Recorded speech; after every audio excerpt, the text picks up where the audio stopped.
All right, what is going on, you guys? Welcome to the Envision Podcast, or Envision Podcasting. I have my boy over here, somebody that I've been very, very big on for maybe like the last few months. I've been huge on like the cameras, the film that you do, the like camera setup that you do. We were just talking about the setup here and everything. Very talented.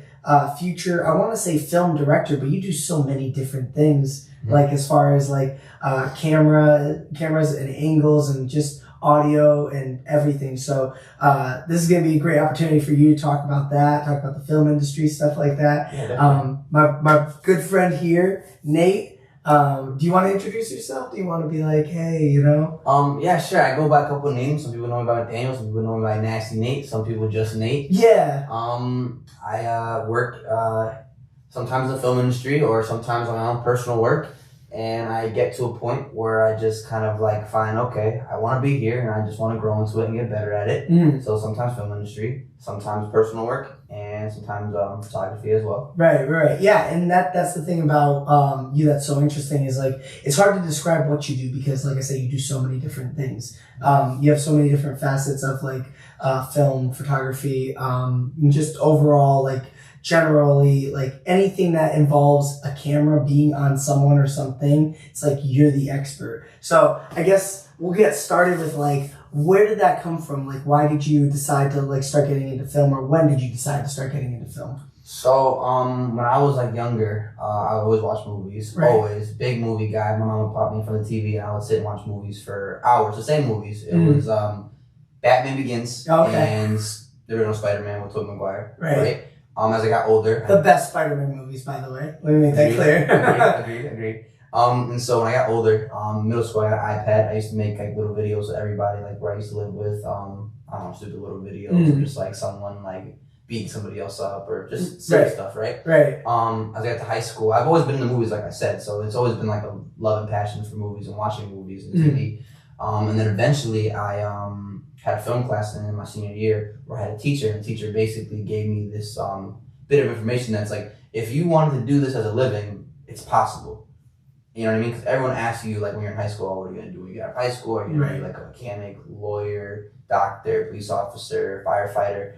And I just didn't have an answer for any of those. I was like, I would probably like enjoy it to an extent, but I don't think it would be like, you know, my niche. But then like, you know, I had a love for movies. I enjoyed being behind the camera after that, having that film class and just kind of realizing, okay, this might be for me. And I got decent at editing and all that kind of stuff. And then from there, it's just been like constantly, slowly improving. Right. When you would tell other people that you were going into film, was there like a lot of support, especially being in high school too? Because I feel like oftentimes the question I was asked most in high school is like, are you going into the military or are you going to college? It's like one of the two, right? Yeah. So like, was there a lot of support like when you were going through those motions of trying to figure out like your way through the film world and potentially taking this into a career? So for my mother personally, she always supports me in what I do. Whatever I choose to do, she tells me just whatever you do, just, you know, fully do it. My father tells me, you know, just chase your dreams to the fullest extent. You know, never stop and never give up. And that's kind of like, I feel like my superpowers is never giving up, which is the biggest thing. As far as support, I've never had anyone tell me that it's not possible or that I shouldn't do it.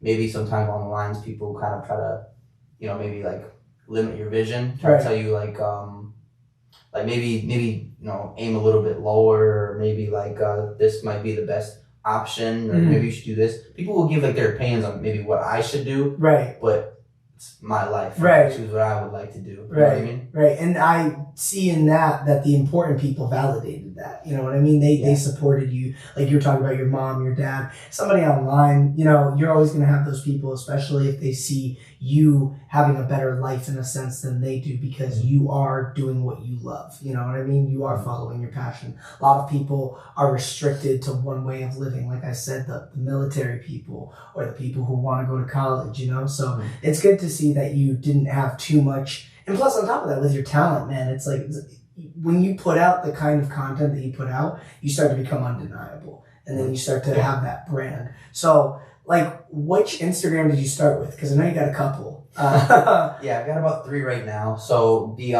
You said right now, as in like we're building up. actually, yeah, I want to have like at least 1 or 2 more. It's like such a funky process, though.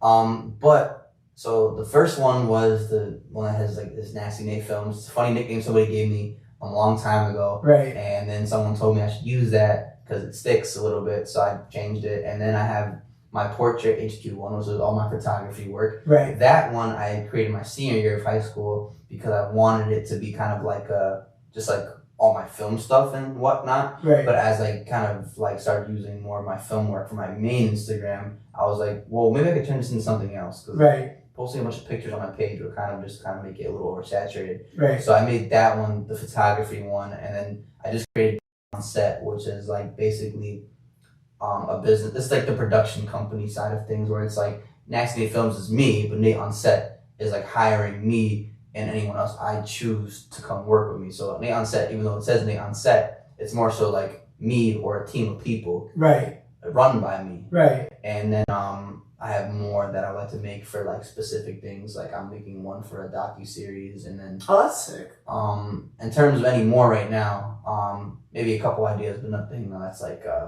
that's something that's sticking. Right. So you said funky process, which I would see it more as like organized. You know what I mean? Because like if you had one Instagram for everything that you did, like I said, you have such a huge arsenal of things that you do when it comes to film in general. If you had one Instagram, I feel like that would be even messier. You know what I mean? Because it'd be like a photograph one day and then Nate on set the next day. You know what I mean? Where you're filming. When you like get calls to like go on set and everything like that, do you remember your first call to go on set? Yeah. My first time ever on set, it was for a short film in Boston. It was I have a friend named Clinton. Clinton is in the union for, I believe, camera operating. Okay. And so, which is local something. I don't know the number, but it's local something. Anyway, Clinton will have people that like are working on short films or like fun little stuff. And if you're someone who doesn't have experience, they invite you on. You work for free. Okay. So the first thing I ever did was in Boston. It was a short film called Petunia, which was like a horror movie about a killer rabbit. It's a very funny. All right. That was my first time on set, and I did the slate, which is scene A, take 1, right, clap it, and then just kind of running around. But since then, I've done a lot of different jobs. Right. So did you like off of that first experience where you definitely like this is like the shit? Like even if it's like a cool like killer rabbit kind of like short film, this is like something that you want to give more of your time to? Did it kind of push you in that direction?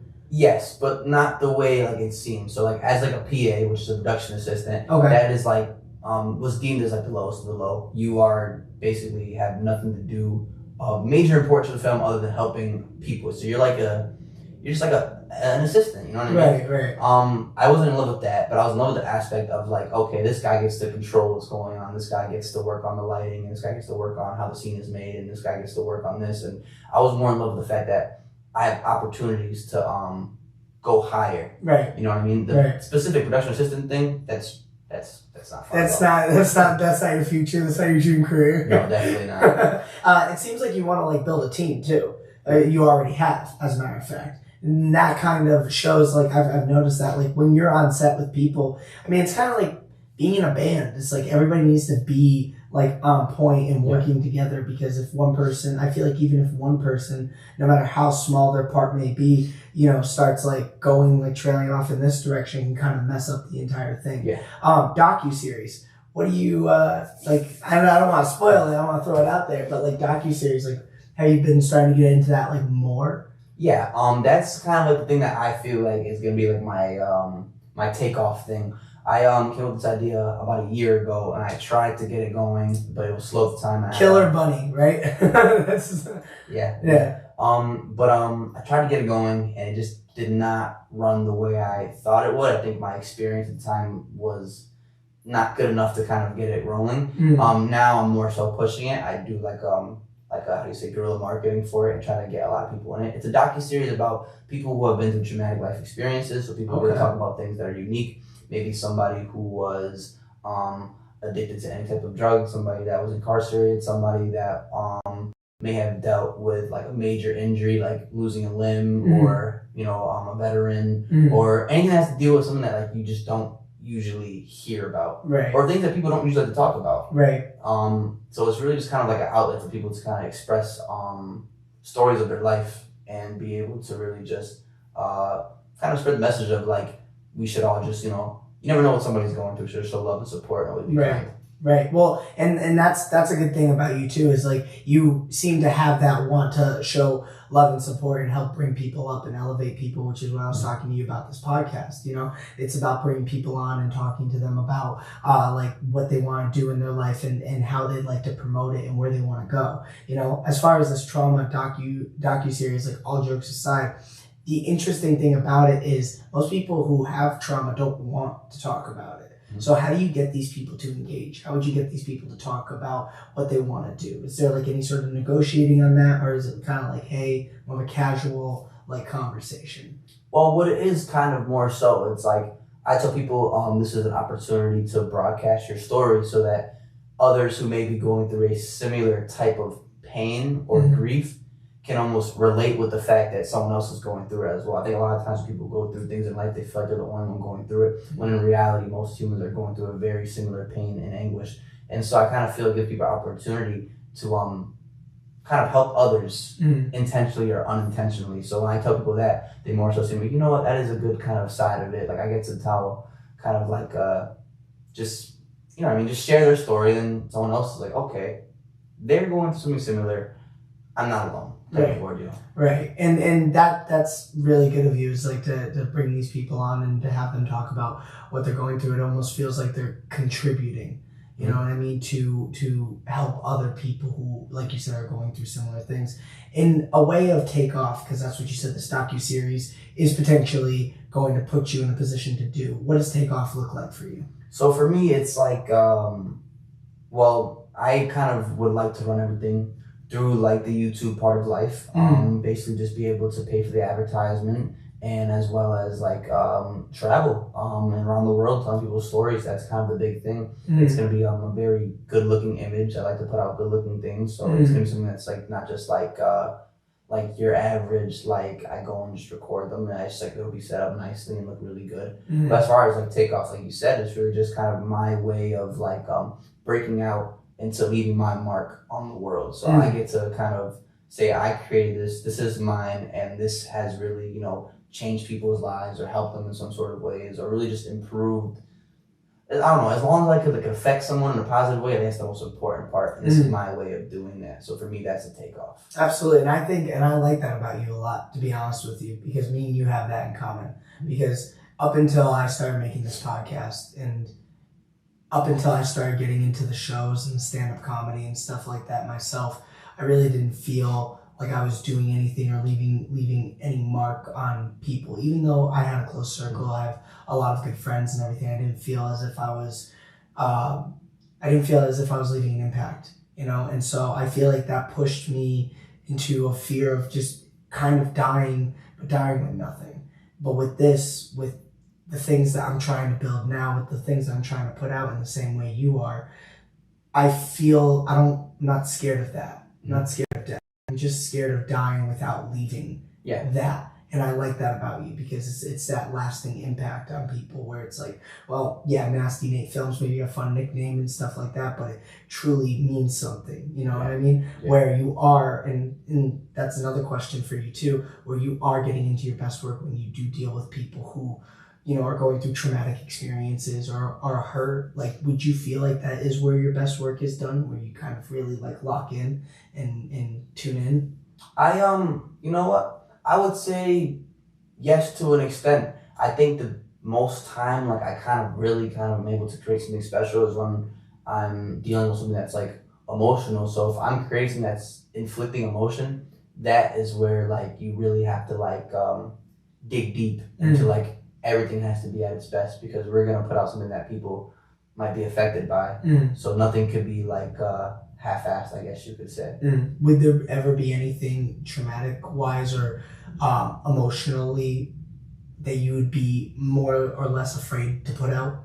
You know what I mean? Like, would you ever come across a concept or come across something like let's just say something serious like child molestation, where you potentially might not put that out for fear of how people perceive it? Or do you think if you're emotional enough about it, you would still put something like that out? I think that a lot of topics are extremely sensitive nowadays. I think it's really like hard to put out things that are hard truths about the world, because a lot of people feel almost like offended or hurt by it, or feel like it's almost like too dark.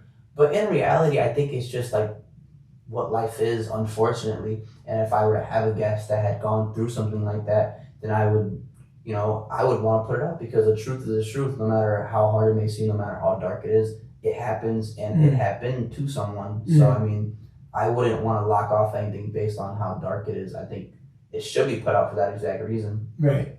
And is it as like for you, is it like in your mind as like a message, or is it more of like this is what this person is going through? Like what are you trying to put out as far as like the trauma goes? Like, are you trying to get people to like resonate with it, or are you trying to send a message that you can get through it, or both? I would say both. Resonation, as well as healing, as well as relatability. Really anything that just incites positivity and the support of physical, mental, and spiritual well-being, that allows people to say, hey, this video helped me because I was going through a hard time. This person gave me an answer. This person related to me in a way that I felt like I wasn't alone, or anything like that. Right. So like 5 or 6 years ago, when you were in high school starting this whole journey of getting into film and everything, did you ever see yourself thinking this deeply into it, or helping people with trauma? Did you always have that, or was it like something that just started off as like cool ideas and stuff like that? Well, I guess like when I first started, like I think when you first start to get into like what the film industry is, you don't really understand what it actually is. The film industry is actually like a bunch of little trades, and you kind of pick what section you want to be in, and if you're lucky, you get to kind of jump around. But when I was first getting into it, I thought, okay, I just want to be the guy that's behind the camera initiating the ideas, which would be the director. But now it's more so of like, you got to have some sort of substance. Like, if I just go and get behind the camera and create nonsense, what's the point? You know what I mean? But if I go and get behind the camera and create something that's special and impactful, then I'm really setting like a, how do you say, like, I think it's just important to send a message, and it's important to have value in what you create, instead of just having like just nonsense or BS. Well, a lot of people, even though they don't mean to create nonsense or BS, end up doing so just because they stop too early, right? So like, let's just say that in 10th grade you were told, hey, this isn't going to work out, and you're like, all right, well, this isn't going to work out, and you end up going into the military or going to college, right? But you just kind of sold your life instead of actually getting deeply into film like you have now. So I feel like that right there is a message alone, seeing where you're at with everything as far as what you're putting out at such a young age as well. Like, you don't mind if I say your age? No. You? All right, 21 years old, to be putting out, like I said, the kind of film, I was talking to you about it earlier, the kind of film that you put out and the kind of photography you put out is very impactful. And it kind of is worrisome in a sense, because it's like, damn, like, what is he gonna look like in 5 years? You know what I mean? Like, what's he gonna look like in 10 years? It's gonna be fucking terrifying, dude. Like, man's gonna take over the like Hollywood planet. But I was actually gonna ask you, you're still a movie fan. Yeah. What do you think is missing in the film industry today? Oh, that's a good question. Yeah. I think what's missing is like just realness. I Really? think that a lot of movies are either copy and paste, or used to kind of distract everybody from what's really going on in life. I think there's a lot of great movies that have really dealt with what's going on in life and hitting actual issues. But I think what's missing is just more substance. I think, and I'm a big superhero fan, but I think that it's really just clouded with a lot of like just superhero and phantasmal kind of ideas and concepts. But I think what we really need is just like the real stories, Right. which is why the docuseries thing is so important, because I feel like real stories are what's important, or things that people can feel like they're going through as well. You know? Right. Like I said, just relatability is important, and it's a little hard to relate with like a godlike superhero, Right. or hard to relate with like something like a billionaire playboy that's like in a suit, flying around, right? Yeah, you know what I mean? There's certain instances where those kind of stories kind of like, you can relate in certain ways about overcoming adversity maybe. But I think for the most part, we're missing a lot of like short form stories. Okay. Things that are just dark and gritty and real. Right. You know? Right. So you mentioned Batman Begins at the beginning. I love the Dark Knight trilogy specifically because of that, because of the grit, because of the realness. I mean, that's as real as like a superhero movie really gets, right? I mean, especially with the Dark Knight, Heath Ledger, and his passing in that context, right? The idea is that role made him go absolutely nuts and everything. How much do you know about that, and like what do you take away from that, since you said you are a fan of that series? So I would say, for my instance, right, it's someone that is really like has a lot of pride in their craft. Someone who wants to put out nothing but the absolute best version of themselves and what they believe that character symbolizes. I think it's a showmanship of how hard someone is willing to work for something, but also how hard someone is for almost like how do you say, maybe not overdoing it, but from what I believe, he was on a lot of substances, addictive substances. And for me personally, no matter what you do in life, no matter where you go, the job you get, or the thing you get the opportunity to do, I think any type of like substance that's addictive is never the right way to go. Right. So I definitely think, like good performance, great performance. Yeah, you know what I mean? Yeah. But he won an Oscar for that, right? Yeah. But he wasn't even able to claim it. Oscar, right? You know what I mean? So I think sometimes you gotta understand like where the line is. Right. You know, and is something really worth a life? Because in kind of like how it was, just gave a great role, but he lost his life for it. Right. Yeah, and I absolutely agree with you. I think that finding that middle ground is really, really studious in anything that you do. But I feel like specifically for film, because you are on camera as an actor, it is hard to kind of take pride in your work and also like go too far. You know what I mean? Like with what you were talking about as far as the superhero movies now, where you're just kind of like clout chasing, like weird kind of, flashy movies. It's like, okay, well, that's on one side of the fence, that's not really too serious, whatever. It's like there should be more of an important message. But on the other side, you have that Heath Ledger situation where he did go too far in a sense, and he did end up losing his life. So I just wanted to kind of gather your thoughts on that. Did you ever consider acting, like for you? Well, I guess some of the things I make, I mean, I'm the one in front of the camera, but I really only do it when I feel like I have to. One, because I feel like someone else may not be able to portray the emotion I want to be portrayed, or just because I don't have anybody to put in front of the camera sometimes in terms of other people's situations and what people do for a living. As far as acting goes, at first I was never into it. After being on camera a couple of times and kind of just getting my little bit of time to shine in my own personal videos, I mean, I guess if it was like the right opportunity maybe, or like something fun that allowed me to do something interesting, I guess I wouldn't mind, to be honest. What does interesting look like? Like crafty and creative? Like something where the character is not normal.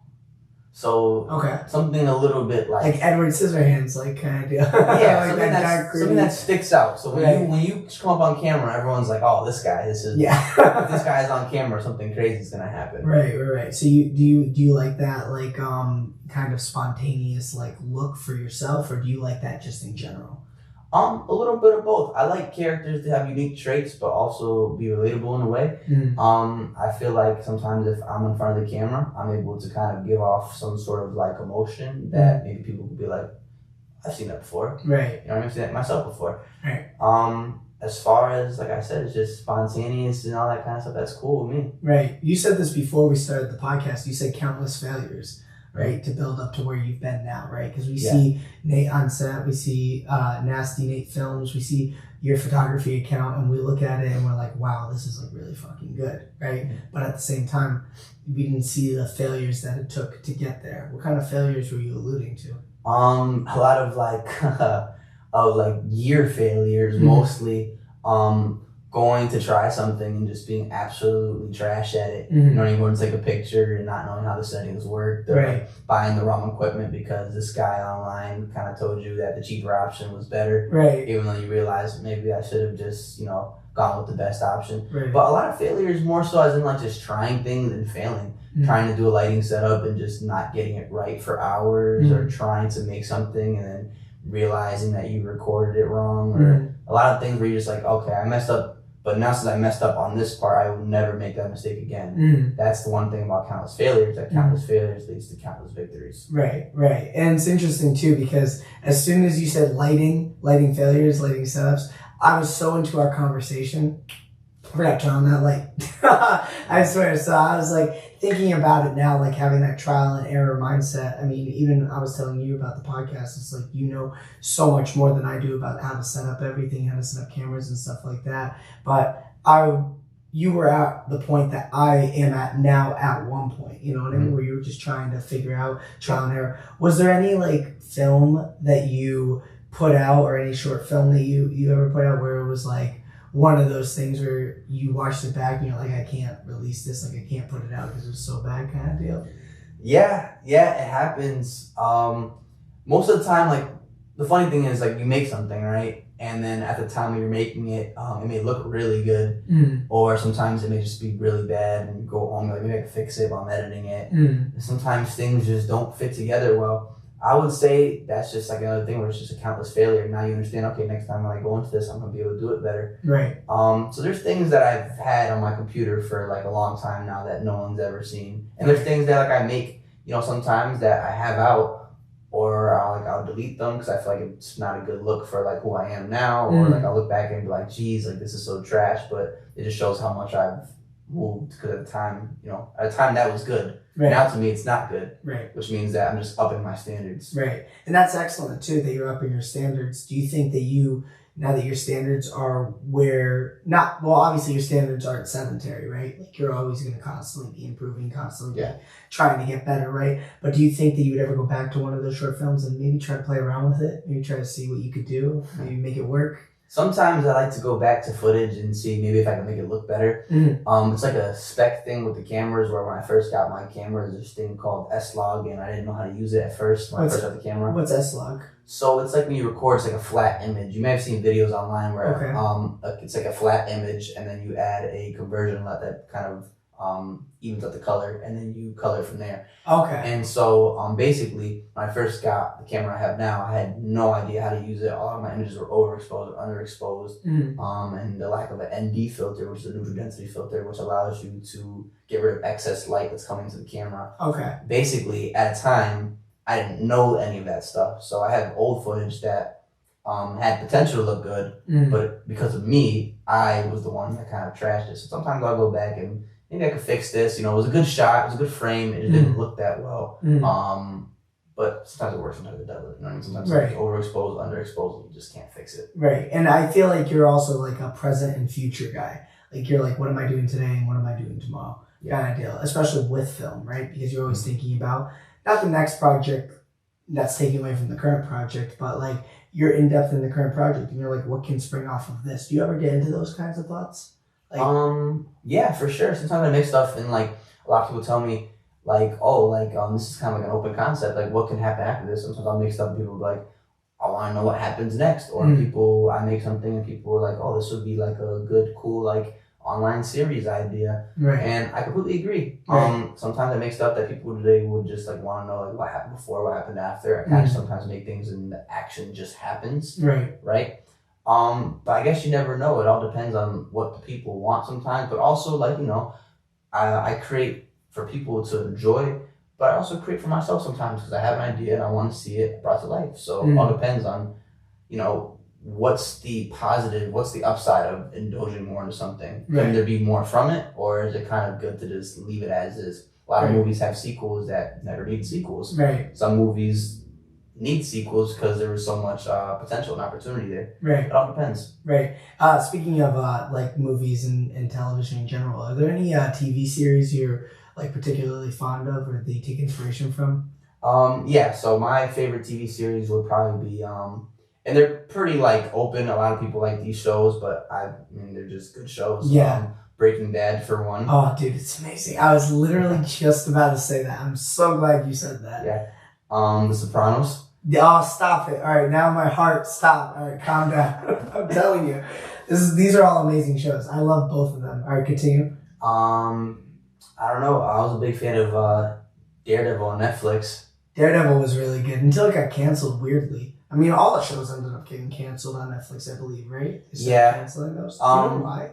It was a rights issue, I believe, at a time. They just didn't have the rights to create anymore, as well as it's like a film rule, or not a film rule, like an industry thing, where once you create a show for 3 seasons, that show you can only get contracts for 3 seasons, I believe, with actors and whatnot, and at a certain point, then you have to pay them more if you indulge in a 4th season. If you notice, a lot of Disney TV shows would do 3 seasons, if they ever did a 4th, it would be retitled.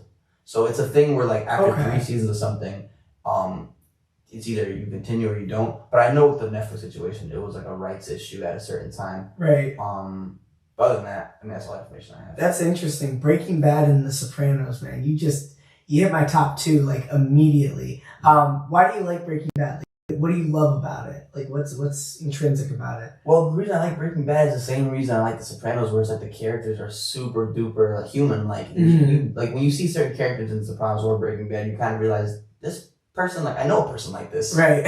Like the way they're acting, their mannerisms, it's very humane. Like with certain characters, you just kind of see certain things that you're like, that's like, I've seen that before. It makes it so human. And then you get put with these decisions in Breaking Bad where you're like, well, what would I do in the situation? Right. Like, what is he going to do now when he's stuck in this and he's stuck in this? Right. And he has to either do this or do this. And you're like, geez, like, the show just leaves you on the edge and wanting more every single time. And I think that's like, plus it's super dark and gritty. To a certain point, you know, it's like very like, it doesn't play around with certain things. I'm not a big fan of like, when shows tend to like hold back. I like when they go all out. Right. No, I absolutely agree with you. And I think as far as like Breaking Bad goes, one of my favorite aspects of Breaking Bad was the way that they were able to take this normal high school teacher who was like just a geek and he worked at a car wash part-time to, you know, keep up with his bills.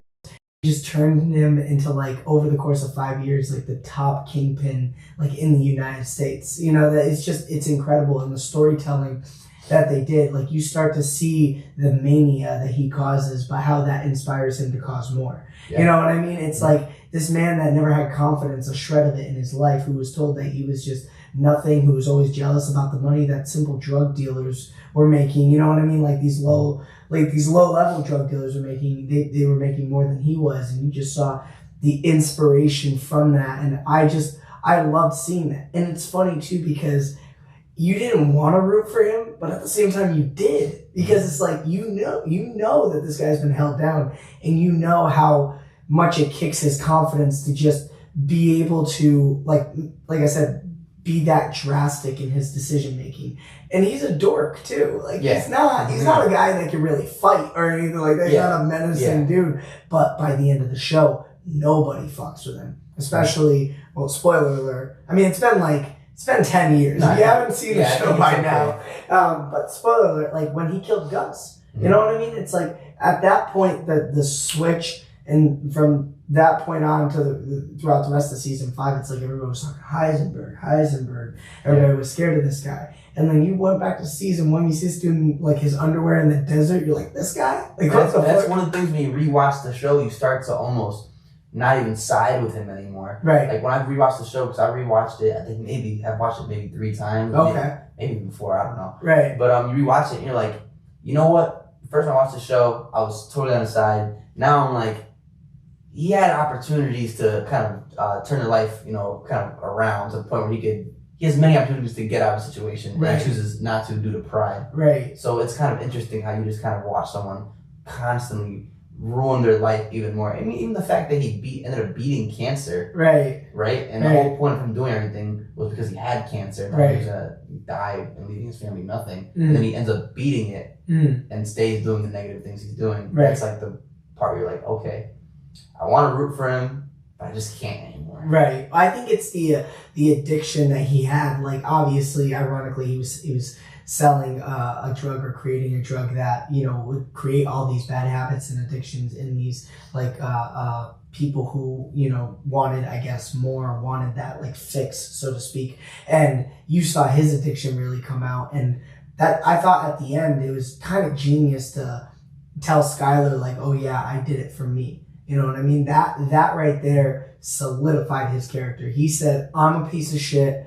I know I'm a piece of shit, Yeah. but I loved it. And he was like, it was his high. So I thought that kind of coming of age, so to speak, like coming like full circle aspect of storytelling, it's just so masterful. And it goes to show too, and I think that you kind of have this idea in mind as well, whenever you kind of get more into like movies and stuff like that, where you're thinking about something that happened in season 1 and 2. Oftentimes shows season 4 and season 1 are completely different places, but like in season 5, stuff that was happening in season 1 is relevant to season 5 in like a show like Breaking Bad. The second show you said was The Sopranos. Yeah. Perhaps probably the greatest show of all time. It has to be like top 3. It has to be. Yeah. Why do you love The Sopranos? Just like the reason I like Breaking Bad is like you constantly watch the characters make poor decisions, but it's also super like human. It's the characters that are super human. You relate with them. Right. I've met people that act those certain ways. People that are a little bit over the top, or sometimes people that make decisions based off of emotion. And then you watch the character of Tony Soprano. You kind of see these like certain like mannerisms and things he says, things he does that he knows will entice someone or make them more aggressive. Right. He's got a lot of control over everybody, and that's kind of fascinating to watch him kind of break other people's minds. Right. I agree with you too, and that like, well, same thing with Walter White, that kingpin mindset. You know what I mean? The understanding that he has that capability of just killing you. You know what I mean? And just taking you out. Because that was a big fear from a lot of they called The Sopranos what was it, like a propped up kind of family, like, you know, they weren't really anything. But by the end of the day, or by the end of the show, who was the one that was left standing? Tony. We really don't know, because the end of the show was kind of like, oh, did he die, did he not? Yeah. But I like that too. It's like, and I think he was very impulsive as well, and I love that about him. It was just something new to get upset about or angry about. He's making a new decision, telling Carmela, I'll never cheat on you again. He's out with some Russian girl like the next day. Yeah. It's like, it's crazy, and it's weird to have that protagonist in the story. So are you, like, when you watch film, are you more of like an anti-hero kind of person, or do you like the natural goody two-shoes good guy? Like, do you have a preference? I guess it all depends. I feel like anti-heroes themselves are very complex characters. I feel like when you have someone who's just pure good, it could lead to kind of like a very predictable outcome. When you have someone that's kind of like anti-heroish, and you kind of like side with them, don't side with them, it creates more of a complexity and allows more room for anything to happen. But when you have someone that you know this is the good guy, he stays a good guy, he's right about his morals, very stoic characters. Nothing wrong with stoic characters. They're very good role models. But the thing is, you almost have a predictability of what's going to happen, which is why the biggest, like, sometimes things in stories is when that good story character breaks and becomes either a bad guy or an anti-hero. It's very entertaining to see. But when they stay just stoic and good, it can be kind of bland and boring. So you think there's more like resonance with people or with characters that are more complicated in the anti-hero sense, you know, like kind of making like not one bad decision possibly on purpose. You said that about Tony.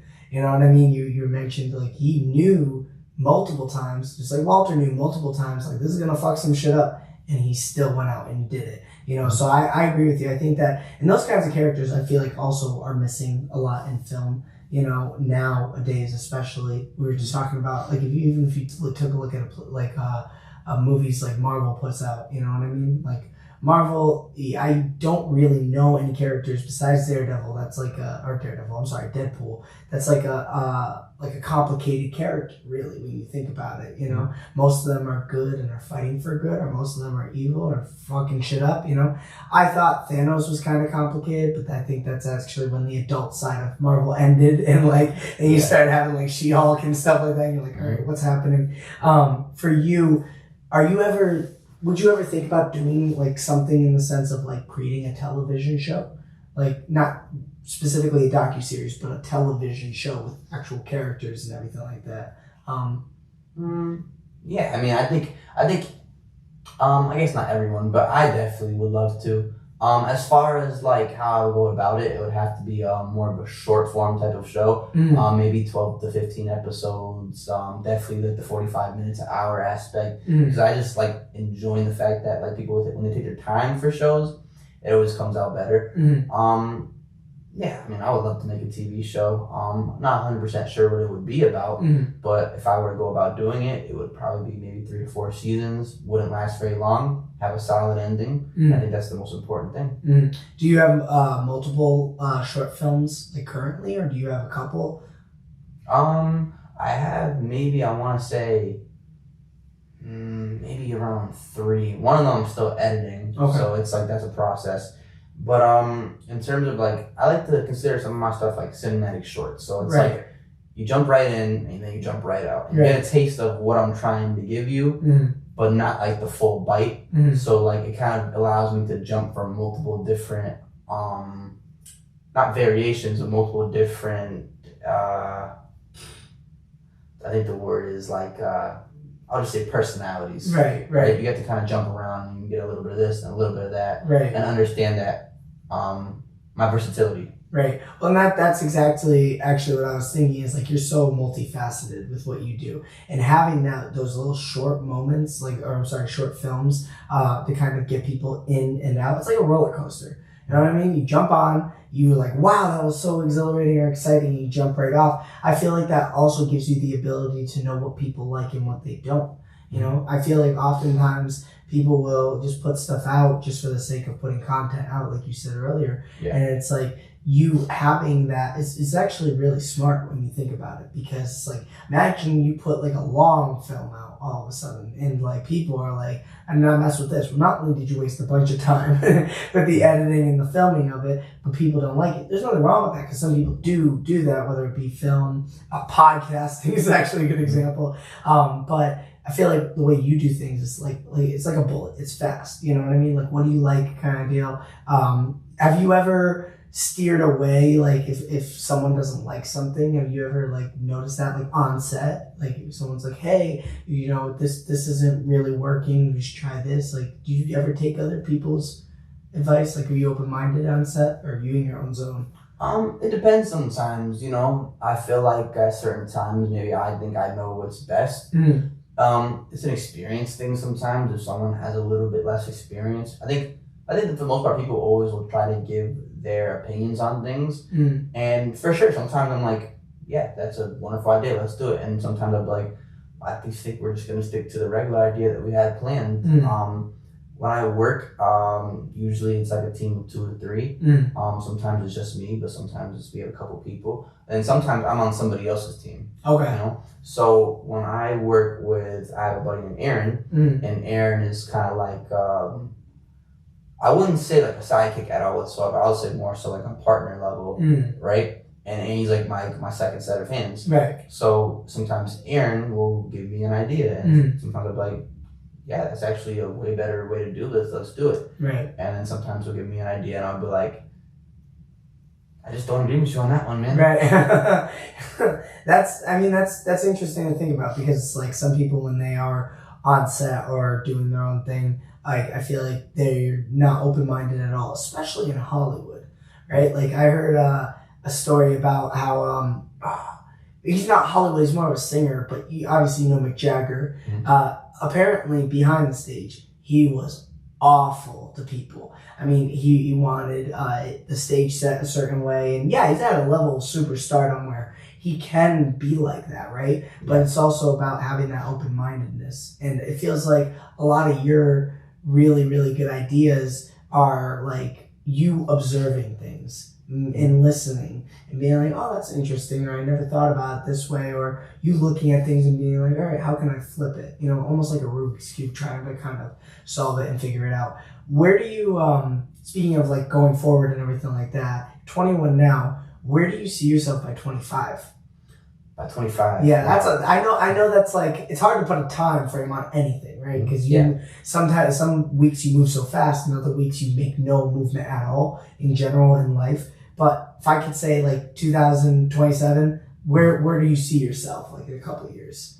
Well, it's a funny thing to say, but I guess I would like to say with the docu-series, have a consistent viewership, to have more skills and knowledge, more of a consistency being on set and working on set, and pursuing personal projects, as well as just building a wealthy and steady empire that can slowly and steadily grow even more, and to be able to travel and work and just meet more people and do more things.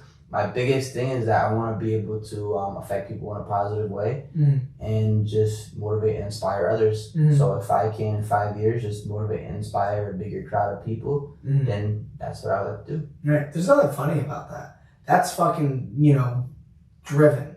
You're goal oriented. And that's very, very good, because so many people who are our age right now are so lost in what they want to do and what the world is pushing them to do, and what the people around them are pushing them to do. And it's like, if you can just take an idea that constantly keeps on calling you and expand it into, like you said, an empire-like mindset, because that's really what it comes down to, is a brand, an empire, something you can build, you can network and have people on and motivate, inspire others. There's something funny about that. You have that drive, and I love that about you, because it's like, most people, like I said, our age don't. They feel like they need to be somewhere else or be doing something just to make their parents proud and stuff like that. Fortunately, in your situation, it's really good that your mom and dad had your back, in that way, And I think that a lot of parents give their kids shit, like, you're wasting your life, with that film stuff, or you're wasting your life with that podcast and stuff like that. But really, when you look at how young people are now, like 21, 22, life expectancy is like 105 now, like it's high as hell. We really have all the time in the world, you know what I mean, to play around, experiment. And at the very least, we can, say that we did it, but I think beyond that, you know what I mean? I think that this is more than that for you and for me. Yeah. Speaking of your short films, kind of going back to that, do you have one that, like, you're gonna put out and, like, you're excited to put out? Like, you said the one that you're editing, right? Yep. Do you want to talk about it or no? Oh, talk about it. So it's a funny one, right? We had made it for a horror short film contest to submit it for Halloween. Okay. But due to the fact that I had to leave to go to work in Virginia, no one was able to edit it, and it was due around the exact time I had to leave, so I didn't have a chance to really, like, we filmed it in 3 days, and it was due for the contest the next week, and I left, like, it was kind of like sudden, so I left like 4 days after we finished it, so I didn't get to finish editing it. But as far as now, it's almost completely done. It's a horror one, like I said, so you get to see somebody kind of die in it, and you get to see somebody run away, and then you get to see a scary character, which I'm the scary character, and I had to act for it, so I had to direct and act it, which was Did you like doing that? I actually had a good time doing it. Really? It was funny, kind of like, just like being somebody else for like especially since, like I said, I like unique character, a character that sticks out and wigs people out. So to play someone that, like, people are gonna be able to watch and be like, what's this guy's problem? Right. It's so funny. Right. Do you think on set, like, you're a person who encourages kind of like laughing and having a good time, or do you think that you're a person that's like, because there are some sticklers, especially as directors, it's like, no, you have your coffee and you get your ass out there and we start acting. Do you think that you kind of encourage, like, that positive environment, like let's laugh, let's have fun, but let's do some good work? Yeah, for sure. I believe in the fact that when you're a leader, people will follow how you act. So if you are a stickler, people will be sticklers, and it's good to be not perfectionist, but it's good to really be there to work. But you also have to understand life is short. It's good to make memories. It's good to laugh. It's good to enjoy the space you're in, and you build more of a family aspect, not by just kind of like pointing at everybody and telling them what to do. And it's better to be someone who's encouraging and someone who's loving, caring, empathetic, but also someone who is disciplined and strict with certain things, as well as open with other things. So people could definitely laugh and enjoy themselves, but when we have to work, it's best to do that being as focused as we can. Right. But when there's time to laugh and time to make jokes, I'm not one to say, hey, stop. I'm one to laugh with everybody else. Yeah. Do you have you found yourself having to give up anything in this kind of film journey? When you have a budget and certain things, you have to kind of give up almost the more grand things. But that doesn't mean you also have to give them up, more so you could kind of set them for the future instead and be excited about that aspect. You definitely have to give up time with certain things. So for me, to be better at my craft and fully indulge in it, I had to give up certain things on my outside life, which is like I don't like play video games anymore. I had to specifically give it up so I could make more time for camera stuff. I had to give up being unhealthy, so like certain foods and making sure that I go to the gym and making sure that I work out, because that stuff really adds in. You know what I mean? Even if it's not going to the gym, but something that kind of clears your mind in a positive way.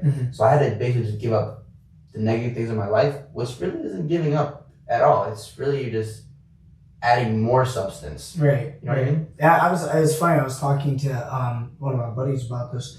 So I've never had a problem with alcohol in general. Like I would drink once or twice a week here and there, but it was never anything that called me.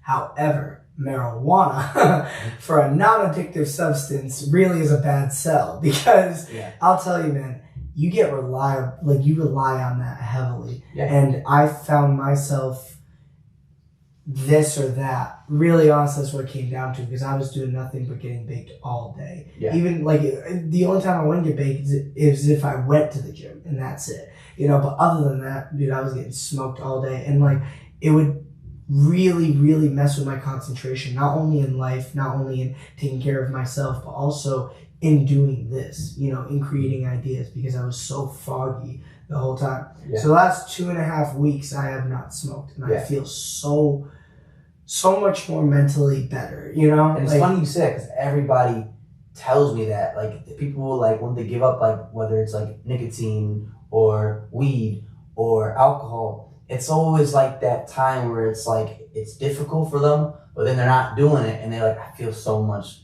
better. And it's always, like, it seems like some people don't like ultimatums. For me, it's like, well, give yourself an ultimatum. Are you going to choose this or that? So are you going to choose a dream and a passion of endeavor? Or are you going to choose an addiction that is slowing you down, clouding your mind, and is not moving you forward? So I would think of it as like, if you smoke, right, or you drink, think of it as like you're putting money in a jar, or you're rolling money up, and you're just literally burning it, or you're just drinking it all the way. You know what I mean? But when you pursue your passive endeavors, you can never go wrong, and you can never do wrong as long as you're just sticking to it. And I think that, and to your point, that it's an excellent point that you made as far as like, you know, seeing your endeavors and passions, you know, in the future, and putting off those like immediate gratifying kind of things, like drinking, like going to parties, like smoking. Like I would do the majority of that. You know what I mean? I mean, like after I got my place, I kind of settled, and then I was like starting to just go out more and more and more and more. And obviously with the podcast too, you know, I do find myself in a lot of shows and stuff like that. There's a lot of drinks around, there's a lot of weed around, and I used to always indulge, but I found myself trying to be more mentally sharp now, and trying to just keep myself engaged in conversation. And whenever I smoked weed, I was useless at everything, including conversation, especially conversation. And to your point, it's like discipline is kind of the highest form of self-love. You know what I mean? And it's true freedom. Doesn't seem like it. Really doesn't. Like at first, those first like 3 or 4 days not smoking, I was like, what am I doing? Like it was like I was living in a completely different world, because I had done it every day for like 5 years straight. So not doing it for like 4 or 5 days was like so weird for me. But as like now, like 2.5 weeks removed, I have no care, no want for it at all. Like I'm just chilling. But like I said, it's like having that discipline will encourage you to kind of go back to the drawing board. And then this becomes your addiction, right? Like the film, like that becomes your addiction, because you probably find yourself sometimes staying up at night a little later than you should, trying to put stuff together. Like I found myself doing that more, and have I lost sleep? Sure. But it's all going to be worth it. And I know that. And so having that in mind for you and me, I'm very happy to see that you're in a good spot. And I'm happy to see how much content you put out, especially for your age. You're not afraid to put stuff out there, even if people perceive it the wrong way or don't like it. The trauma stuff they were talking about too, it's incredibly deep. For, like I said, people who are our age, nobody would expect that. People would think we're partying, chilling, doing nothing. You know what I mean? I know some 21-year-olds are like doing blow in their parents' car. You know what I mean? So it's like stuff like that. You know, it's very encouraging, and I think that you're gonna help a lot of people, and that's important, man.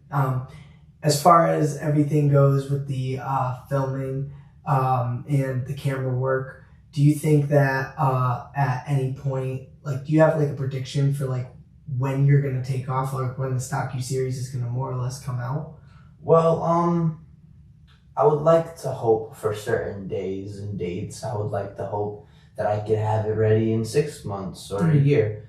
But it all depends on like how easy it is to find people that are willing to talk. Because like you said, it is difficult. Sometimes people talk about these things, and sometimes people may seem interested and they may change their mind. It's all about getting the videos filmed and edited first before you put them out, so you have that consistency afterwards. If I were to go and film one today and put it out next week, who knows when I might get the next person to be on. So I would have to want to get, at least a good lineup first of being able to consistently post for at least 6 months. So while those 6 months are going and the videos are already edited and filmed, I can go ahead and just work on getting more people during those 6 months to film and edit as well. So the thing is, you have to be patient. You have to understand, like, things are not going to happen overnight. So I would love to say a month, 2 weeks, 3 weeks, but in reality, it may take, a year for it to finally come out. And then after that, it may take years for it to catch on. And it may take, even more time for not only to catch on, but then people to actually start indulging in it more and just kind of like sharing it more. It being a thing that exists in our reality. Well, yeah, and that's interesting that you said that too, because like, people, they immediately think of a date to put something out. They're like, all right, it's going to be June of next year, or June of this year rather, June 25th. It's like you sending that deadline, I feel like doesn't allow you to have all that creative freedom that you can. You know what I mean? Because you're kind of basing it on time, not what you could do with it, not on the quality of it. Just real quick question before we maybe wrap it up. Maybe we don't. I don't know what we're doing. We're having a good conversation. That's what we're doing. But what was your favorite director? Like, who do you like? Oh, that's funny. Yeah. It's a funny one. So my favorite director is Zack Snyder. Okay. And a lot of people take that and they think, okay, you like the guy that does all the slow motion and writes bad. But for me, I look at all the positive sides, right? You look at a lot of directors, and they all have their unique style and the way that they write characters and the way that they direct and their person, how they are on set and off set. And I like who he is on set and off set. Off set, he's a good man who works out, and he had an adoptive child, which I think is an amazing thing. But on set, he's a good guy to be around. He builds his sets like family. And then as terms of on camera, his visuals kind of are a little bit uncompared. Even back in the day when he made 300, it was just a style that was just so abrupt that took people kind of by storm. It was like gritty and dark, but it was almost like just like this old grand scale. He really creates these images that could almost be paintings. And you have things that he's made that people may like, say like, oh, dude, like, what is going on? Of course, the Zack Snyder film. But you watch like Watchmen. Watchmen at the time that movie was ahead of its time. If it would have came out today, it would have been like this old big thing. It came out back in the day, like 2009, I think. So people kind of were hating on how dark it is. And like one of the things is like about, we were talking about trauma and things that are sensitive. They had a scene that was sensitive to people. It was, I believe, like a woman was getting sexually abused, and that was like sensitive to people. They were like, "Whoa, this is too far." But the sad fact is, it's a hard truth and it's a reality. And the superheroes that he was creating in that film were ones of just like shitty people. Just people that were like you would never root for in any other circumstance. And it's like you watch Watchmen, and at the time a lot of people disliked it. But then a show like The Boys is loved, and it's like, it's a similar concept. It's superheroes in what you can say in our reality, in our world, and they are drug addicts, and they are torn up people with issues, people with addictions, people with major problems, because that's how I believe superheroes would act in real life too, to be honest. I don't think it would be all sunny and shiny and good guys. It'd be a lot of fucked up superheroes. And do you think that like putting out content for like some directors or some filmmakers is kind of like just to do it to see like how people react? Like you look at a show called like Squid Games, and you're like, what the I've only seen a couple episodes, but I'm just thinking about how, like, why the fuck would, like, you would think, like, why would anyone make this? You know what I mean?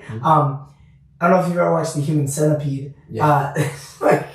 Like what do you think goes behind, like, what do you think's going through their minds when they're making something like that? Well, sometimes people film things that are different because they know that it's going to get viewership. And whether that viewership is good or bad, it doesn't really matter sometimes. It would matter bringing the money. So something like Squid Games, obviously I believe it was originally, it wasn't even in English. You know, Right. They had to dub it over.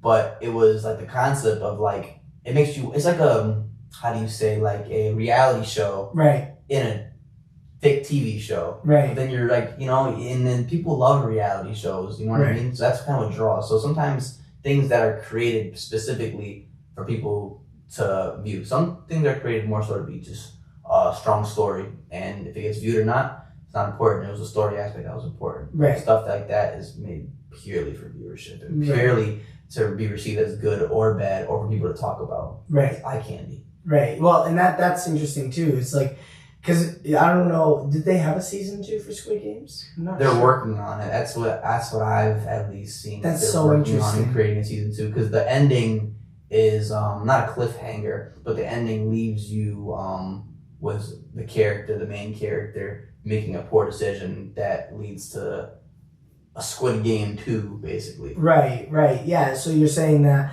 people who put out those kinds of movies, it is like eye candy. It is like, oh, let's talk about this because this is like groundbreaking kind of deal. Would you ever put something like that out yourself? I'm not a big fan of like I like to make things for people to enjoy and watch, but at the end of the day, like I said too, it's also for me of like what I personally believe. Right. So I don't really like making things that are more so meant to be like eye candy. I like to make things that people get to watch and feel sort of value from. If you watch Squid Games, you watch it from beginning to end, you may be entertained, but as far as anything else, you're not taking anything else from it. You're taking entertainment from it, but entertainment itself isn't enough. You have to take some sort of message, some sort of value, some sort of lesson from things after you watch them. Because if not, what was the point of watching them? All you did was kill your time. Right. That is true. Well, a lot of people, like you said, see the money in that. Right? They're like, okay, I'm going to kill my time, but I'm going to make a bunch of money off that. I'm sure that the actors and the directors and the whole production crew that was a part of Squid Games probably made a fuckload of money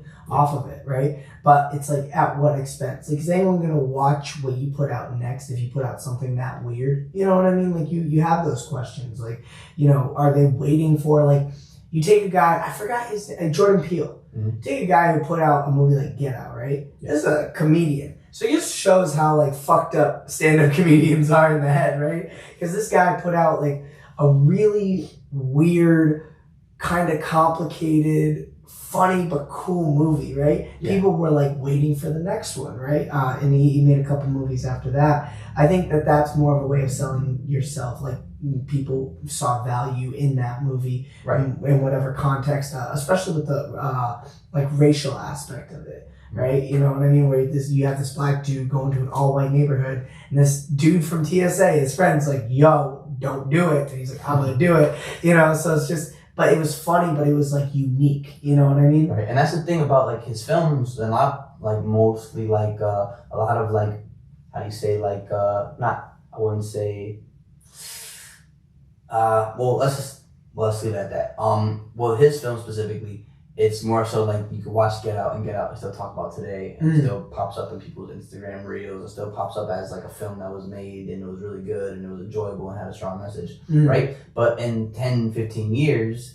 you might not hear about something like Squid Games. It was just something that was popular at the time. So it's like almost like creating something that's actually like meaningful and lasts between creating that is more of like a hot topic for a certain amount of time. Something like Squid Games really only was popular because of like how social media works and like reels and TikToks and challenges and all that kind of stuff. It wasn't even really made for like longevity. It's made to be popular for a certain amount of time. If you notice when certain TV shows come out, like Stranger Things, it is the most popular thing at that time. But literally give it a year later and it's not even talked about anymore. Or a movie like Get Out, right? It lasts for years on end because of just the basis of the story. Right, and the value it brings to it, which is actually more or less your message and what you're trying to put out. You're trying to put out something that maybe might be short in the sense of like, you know, how much time, you know, it occupies on the screen. Like it might be a 2-hour film, but a 2-hour film, like you said, with Stranger Things outdid like a 30 to 40 hour series, you know what I mean? Mm-hmm. In the sense of it's not about the quantity or how much of the characters of the actual show or movies on the screen, but it's also about the message that it brings. Do you have any movies that you absolutely despise? That you hate? That I despise and hate. Well, here's the thing, right? It's like, with movies, it's like, whether it was like good or bad, it's like funny because like, it all depends on what you take from after it. Sometimes you may take like, I should have never fucking watched that. Yeah. And then sometimes you take it, you're like, geez. The Human Centipede. I'm still just like, what am I doing? Yeah, that's the thing about films. It's like, I feel like no matter what though, like no matter what's made almost, it's like, you can never regret watching it because maybe like you took something from it. You know what I mean? Is there a movie you dislike then? Is like a movie like you wouldn't go back and watch again? There are plenty of movies that I definitely would not watch again. But like, well, the reason I wouldn't watch those maybe because the reason they were there is just like boring plot holes. Right. Never because like, I mean, I couldn't name a specific one because I watched so many movies. Right. And like I kind of like I try to only watch things that seem like they're gonna be kind of good. Right. And you kind of can almost tell if something's gonna be good or bad before you watch it. To an extent, like who's the team attached to it? You know, like who's the cinematographer and what's the story about? You know what I mean? It's really hard to think of something right now that I regret watching. I was gonna say to your point, the absolute worst thing, and I've done this a couple times, is like going into a movie theater and thinking a movie is gonna be so good, and walking out and you're so let down. And you're like, oh, I brought my friends to that too. Like I was thinking in my head it was gonna be, you know, a good film and something like that. But you just start bullshitting with your friends halfway through. You know what? I thought of one. I regret watching this movie, not really for the movie aspect, but because of what happened. I went on a date with a girl to go watch Tenet, and that movie had like obliterated our minds so much that after we almost had nothing to talk about. You know, you go watch a movie and you're like, oh, that was good. Like, this was funny. Right. We watched it and we were so confused. Like, what even happened? Like, thank you, Christopher Nolan, right? Like, and I was hyping up, like, I'm like, oh, this is going to be a good movie. The director that made it is like this really big guy that makes really good movies. Right. And not that the movie was terrible, but it's like afterwards, like, it was just confusing. Right. And we could have just went and watched, like, Talladega Nights. Right. It's funny too because that's like it reminds me of the movie Inception. I'm sure you've seen that film before. It's like taking a woman out to see that. Like by the end of the film, I mean it's interesting because it's like that cliffhanger. It's not the same as Tenet, but it is like so mind-boggling. You know what I mean? Where you just have to kind of rewatch it over and over again. Do you like complicated films like that? Or you have to rewatch it over and over again? Sometimes, yeah. Like, my favorite movie is American Psycho. So that one leaves a lot of room for interpretation in terms of what the ending might be or what's going on as it's happening. I wouldn't consider it one of the most complex films, but it definitely is in that complex area of, like, is this really happening? What's really going on? Is this guy an actual trustworthy narrator, or is it just, you know, a false reality? So I guess I enjoy complex movies to an extent. Like if you go to something like Tenet, where it's like they're giving you complexities but no answers, then it like I don't need an answer, but I would like a way to go. And that movie sometimes just left me with like no way to go. Like almost like it was halting your own creativity and openness of what could have happened by the fact that none of it was making any type of sense. Right. And speaking of, like, do you think that like, because I know a lot of, we were just talking about the Marvel thing with like kind of She-Hulk and everything. You kind of starting to see more of a progressive crowd in Hollywood in general, right? There's nothing wrong with that. I mean, that progression is getting everywhere in the world. It's like Hollywood obviously is one of the biggest things on the planet. Why not there? But at the same time too, do you see that being something that ruins Hollywood? Or do you think that that's something that could potentially benefit, or like what are your thoughts on that? My thought on it, and it may be a hard truth, is the fact that a lot of times a lot of companies are now hiring by race or ethnicity, when the hard truth reality is that whoever is the best at the job. Right. Yeah. So whoever wants it most, works the hardest for it, has the most knowledge and intellect. Doesn't matter who you are, doesn't matter what you are. if you are the best at that job, then I think you deserve to be at that job. Mm-hmm. In terms of like a lot of like characters being changed, ethnicity wise, I know a lot of characters are being changed from like their original to now.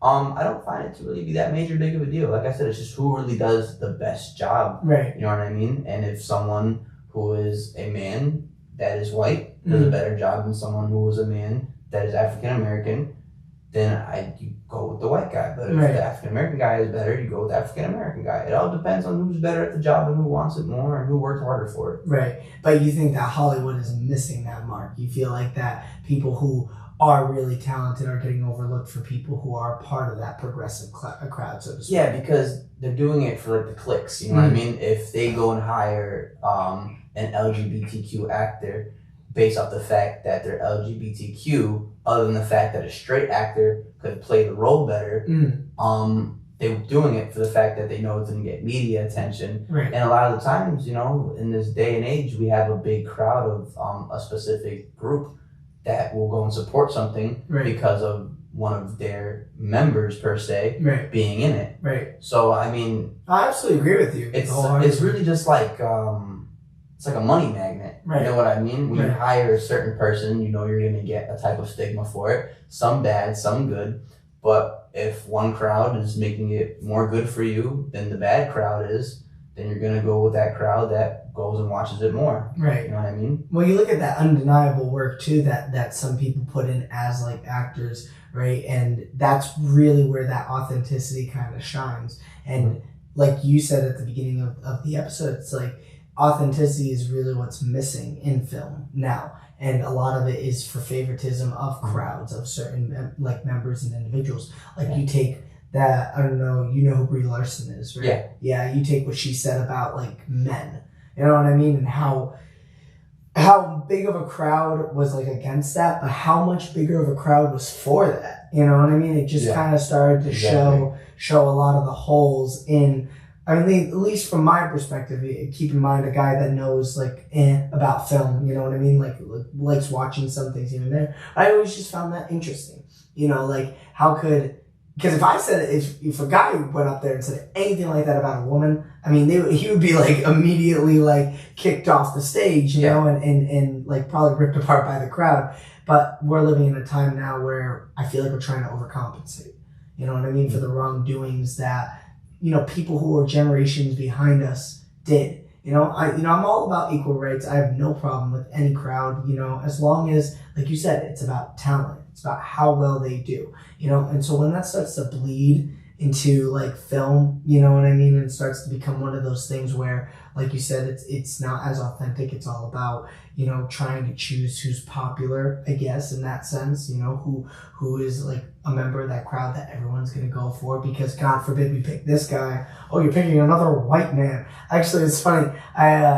When I dropped the first episode of the podcast, it was all in joking fun and stuff like that, so it wasn't anything serious.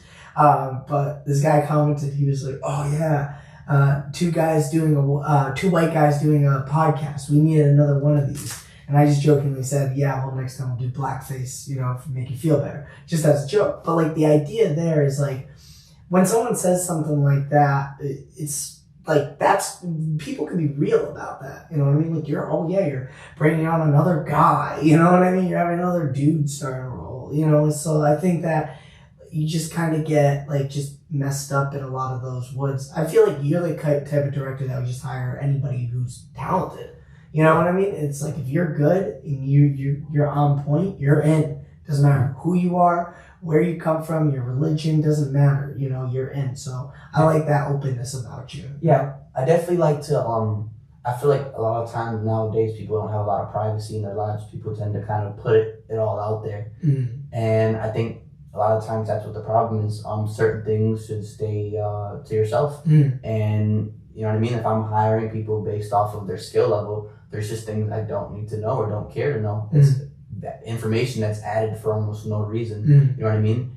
And for me, like, it's not even like I don't care about race, or if someone's into a certain type of person, or they consider themselves to not be a man and be a woman, or be a woman and not be a man. It doesn't matter. It's just how hard you work and your ethic. But in reality, I just, like, you know, any of the other stuff, it can matter to them, but when you're working, it doesn't matter. It's how good of a job you do and how hard you work. And that comment that person made, two white guys, that kind of stuff is just, it's unwarranted, because at the end of the day, it's like, it just doesn't matter.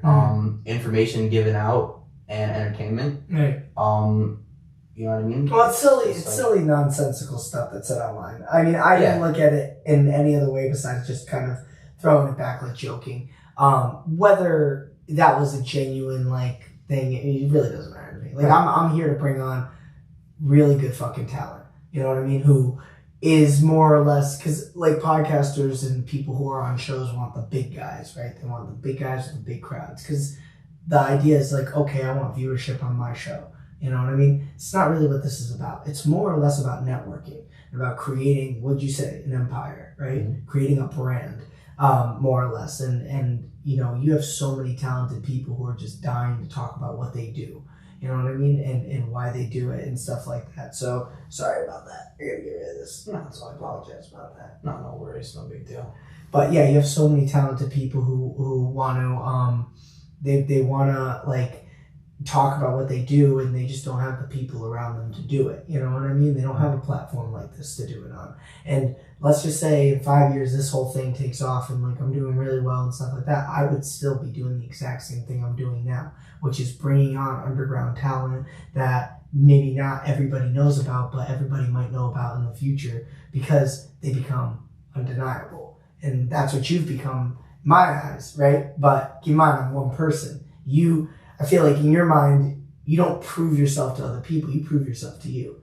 How good could I get? You know what I mean? If I just committed myself completely to everything. Yeah, because in reality, I just don't, hearing other people's opinions is amazing. You know what I mean? If someone tells you you're really good at something, it brings up your spirit. And it makes you feel like you have a higher sense of value. And whether you take it egotistically or take it humbly is up to you. I take it humbly and think, this person thinks I'm good, which means that I'm doing something right. In reality, though, hearing other people's opinions on my work is amazing, but at the end of the day, it's what I believe the most. You know what I mean? And if I feel I'm lacking or not doing good, if I look at my work and think, oh man, this is trash, someone else might think it's good. Yeah, but if I think it's trash, that means I gotta improve. You know what I mean? That person thinks it's good is now gonna think it's great after I improve. Right. So the biggest thing is just, it's understanding that, what's good and what's bad, but not digging yourself too deep into a hole of never accepting the fact that you did a good job. So I need to understand sometimes more so that, that just believe in the fact that you did a good job, and then just, improve, but don't be too harsh on yourself. Yeah, and that's the thing too, for you to be all right, well, I'm gonna be good. Even good might not be good for you. You know what I mean? Even good to you might look at something that's good 1 week, and then the next week you're it's good, but I can make it that much better. You know what I mean? I can just do a little bit more. You know what I mean? I can push myself a little bit better with, whether it's something that has to do with the editing, the lighting. It doesn't matter. It seems like that you're in more or less of that mindset of just trying to always create a better quality product for people to look at and resonate with, and that docuseries, I think that's going to be powerful, man. Whether it takes off or not, I mean, that's real. Who else is doing that? Who else is bringing people on to talk about their traumatic life experiences that they may have gone through, that other people can watch and be that's fucking, that's me. You know what I mean? People watch it's I went through that. I'm a woman who's in a domestic abuse situation. I'm a kid that was molested. You know what I mean? People watch that, they start to your influence starts to spread, and then they start to elevate themselves, perhaps, potentially, hopefully, and I think that for me and you both, it's a good thing, and it leaves our mark on the world, and I like that a lot about you. So I don't know how long we've been talking for, but I loved it. You know what I mean? I loved the whole thing. Definitely. Anything else you want to spitball about, talk about? Yeah, I guess I could just get more into the fact of just my belief in the fact that a lot of people struggle with creativity sometimes, or struggle with their endeavors in life, passion endeavors. Sometimes people start a business, or sometimes people start an idea and they give up too quick. the biggest thing is just never giving up at all, and staying true to yourself, and never allowing yourself to succumb to negativity and the evil things of this world. You're gonna be tempted. You're gonna have the temptation of trying to do certain things in life that you shouldn't be doing or know you shouldn't be doing. Fact is, always just stick to your gut and stick to what's right and do what's right and continuously pursue what you love to do and will make you happy. The biggest thing about this film stuff is that I always knew like this was my thing. I was told one time at a young age, when I was 17, that maybe I was 18. I was told by my teacher that taught the film class that I have the key, right? And a lot of people never find that key. Wow, the key? Yeah, like, and here's how he explained it, is like, a lot of people they have not found their key, right? Okay. And this key for me can open a lot of doors, and I choose what doors it can open, right? And whether that be bad things or good things is up to me, or whether I never use the key is up to me. But the fact is that I have it, right? At a young age, I found it. I was lucky enough to be able to, I wouldn't consider it lucky, I would consider it blessed to be able to just know what I enjoy doing. And now it's just, what doors do I open? Some people never find their key, some people never find their niche, some people give up too fast, or some people have distractions in life that don't allow them to find what their niche is. Sometimes people have a kid at a young age and they weren't able to go and move to another state and pursue their dream. Right. So the biggest thing is making sure that you pursue your passion. Right. That's always the most important thing, to be honest, because anything else will just make you unhappy. A lot of people are taught to believe that they're supposed to go and get like their regular job, that they're gonna then be able to get a mortgage one day and go on a couple vacations a year, maybe, right? They'll be able to afford a house and get a lease on a car. For me, I see myself as that's not satisfying at all. You know what I mean? I don't want to be just like another person that exists. I would rather be a person that gets to never die, I guess you could say. You know what I mean? Like, have you ever heard like, and this is a funny, I guess, kind of comparison, but you ever hear like people who died in a war, right? They'll say 12,000 people died, right? But if you were of importance, they'll say 12,000 people died and Nathaniel Figueroa, per se. You know what I mean? So I don't want to be someone that just like, you know, is a number statistic. I'd rather be someone that made a difference. I think a lot of people can make differences. They just don't really understand the hard work behind it. Right. Absolutely, man. I agree with you. I think that that's such a powerful message, is, you know, like being able to understand what your key is. And, you know, and that's a fascinating concept too, because I didn't think about it like that. But I think in a sense too, like, I found my key, but I always knew I always liked talking to people. I just need to figure out how to do it. You know what I mean? Like, in what context, whether it was on film or whether it was on stage, or, you know, I went through multiple different kind of like phases that some people don't even know about, that I wasn't even talking about, as far as talking to people and stuff like that. So I think that you talking about that, I mean, it's like that resonates with me, just you saying that alone, because this feels like my key. I mean, the people I've been able to talk to, like, you know, really intelligent, kind of younger people in their circuit, like yourselves and stuff like that, like it's a really good thing, you know, and to network with people and to help build more of like a crowd, and it can be really powerful, man. It's like the impact you can make on people, especially when you network with other people, when you create content with other people. And even if you don't just create content, even if you just create like memories and stuff like that, it's like, not only, like you said, do you leave your mark on that person and potentially a crowd of people, but you also, you're that 12,000 and Nathan. You know what I mean? You're that guy, and you know it too, you know? Yeah. I feel like a lot of people have false confidence, and they pretend that they are someone they are not, you know? And I think that even I went through a phase like that when I was younger too. I think we all do, in a sense, whether it just depends on how outspoken we are about it.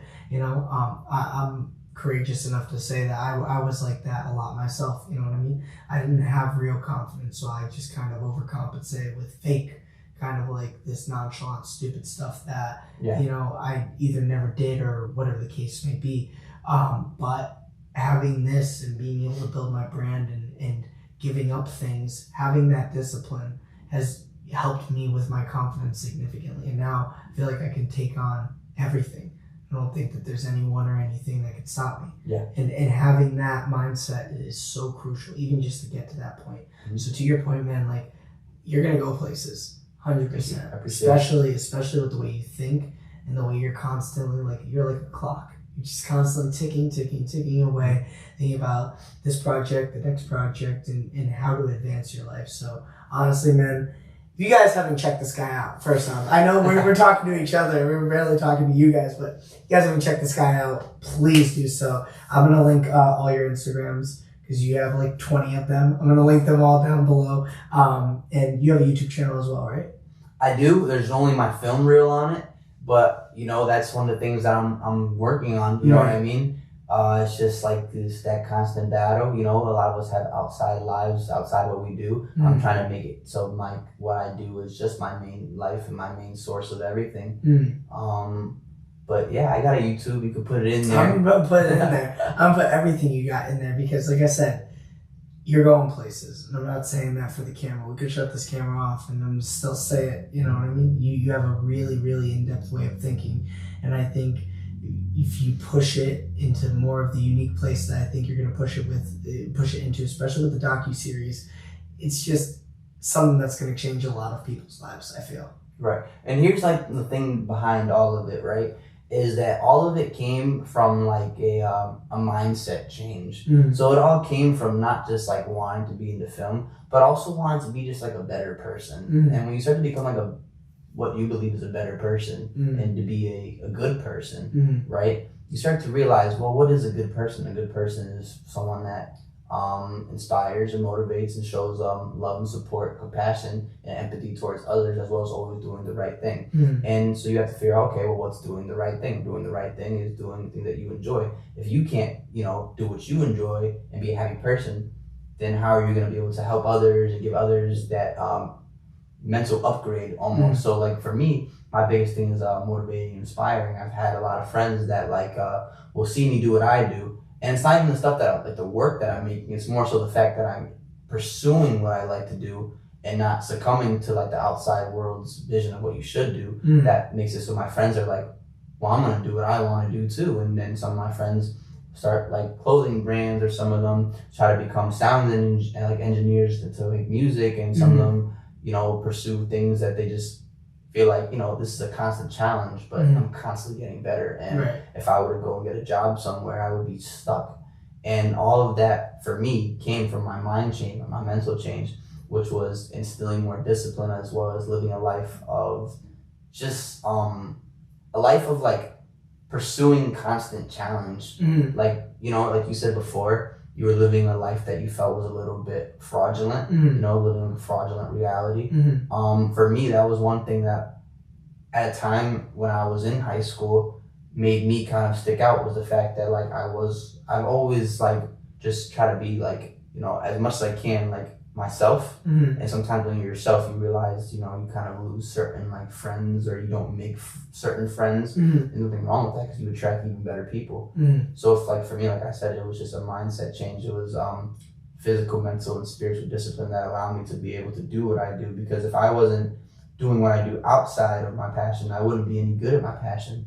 You know what I mean? You can't be good at your passion but have, you know, substance abuse issues, or have a dramatic life outside of that leads you to have this mental conundrum. You have to have clarity. Right. In order to have clarity, you need to make sure you're doing what's right outside of the passion that makes the passion even more fueled. Right. You know what I mean? Yeah, absolutely. I agree with you. And I think the more mental conundrums you run into, the more you start to realize who you are, right? So you had mentioned that fraudulent kind of like lifestyle. Well, the more that would kind of trip me up, the more I'd realize that I'd have to be myself, because I think it was a fear of losing people, you know what I mean? And people that, you know, I felt like I almost had to uphold, you know what I mean? A certain standard for a certain way of looking or being, you know, and I think I got to the point where I really understood that I'm the only one going to the grave, you know what I mean? It's like, that's how risky life is, right?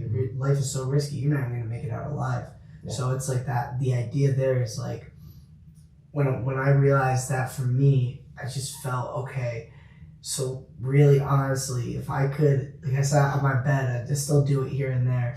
If I sat on my bed, I'm like, all right, if there's one thing that I know going forward is like, I have to be in this, not like for me as in like selfish, but I have to figure out what I want to do and who I want to be and how I can create the most, I guess, magnificent life I can. You know right. what I mean? And that's not selfish. Right. It seems like it may be selfish because then you're going to start saying no to other people and you're not going to kind of live for them. But it's not selfish at all because in reality, you have to do in your life what makes you the best possible person you can be. Right. And if you're living towards others, that's, it's never going to make you satisfied or happy. The biggest thing for me was the fact that now that I'm doing what I love doing, the biggest thing is that if you're real and you are you will be respected for it. And that's the biggest thing. You may not be liked or you may be seen as weird or strange, but there's a respect that comes with doing what you want to do in that positive light. And the biggest thing was like, I knew that I didn't have like many friends in high school, right? I knew like I have acquaintances. I talk to people in class, make them laugh, but I'm not hanging out with them after school. Right. I'm not like walking home with them. I'm not going out to any parties or anything like that. I really just didn't want them, to be honest. But for the most part, it was just like the fact that all these things, I mean, I have like these friends and be like super in tune with like everyone being my friend, but I am still in a way respected by everybody because I always stay true to myself. I never was like, oh, well, I know this is going to attract attention. People are going to like if I do this, so I'm going to do this. It was more so, I'm going to do what I want to do. Right. And people see that. And now I'll run people from school or people that I used to know, and they'll be like, oh, dude, what you're doing is awesome. Right. You know what I mean? And you get that feeling of like, they almost regret not doing what they're doing. So Right. I meet friends now, not my friends, but I meet people from high school now that are like, yeah, bro, I don't even know what to do right now. Or like they went to college and they stopped going because they didn't do what they wanted to do, or they're trying to get like the real estate license or whatnot. And for me, I look at them and say, hey man, you just do whatever you enjoy. Right. That's all I can say, to be honest. Right. Because in reality, I know what they're choosing to do is probably not going to make them happy or satisfied. Granted, money will come, but the thing is, if you're really good at something, and you're really talented at it, you make money regardless. You can make money doing anything in this world. Right. And money is not even the important part. Having a lot of money really just shows how ambitious and how hard you work. It's not the money factor, but it's what's behind the money that makes like the most, not behind the money, what's in front of the money that kind of shows more so.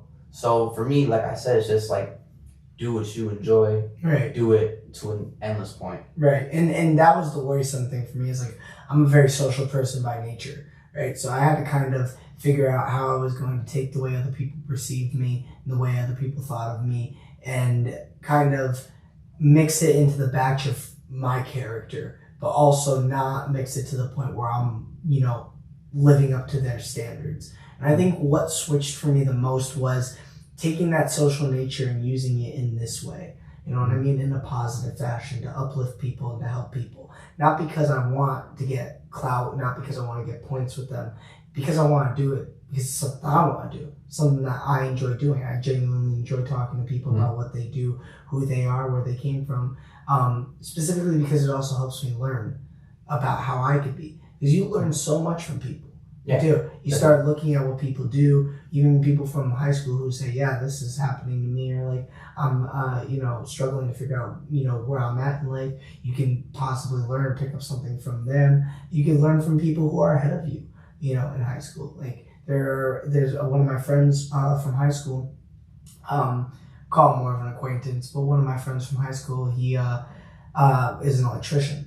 And he's making really good money. He's really happy with what he's doing, but nobody knows about him. He doesn't need it. You know what I mean? He doesn't need anyone to know about him. And so, like, learning from that, kind of side of things, it's interesting to kind of take in those concepts and how other people perceive life. And I feel like having that open-minded kind of way of living, it helps you, like I said, learn and progress as a human being and become who you want to be. You know what I mean? Not who other people want you to be. And so, like, taking that social kind of aura and projecting it in this fashion, and this is like a niche, this is that key that you were talking about earlier. And so I love the fact that you mentioned that. It's like doing something that makes you genuinely happy and that money will come regardless, you know, because like you said, with the online world we live in now, with like everything, how everything is so available at the touch of our fingertips. There's I don't know if you're a UFC fan.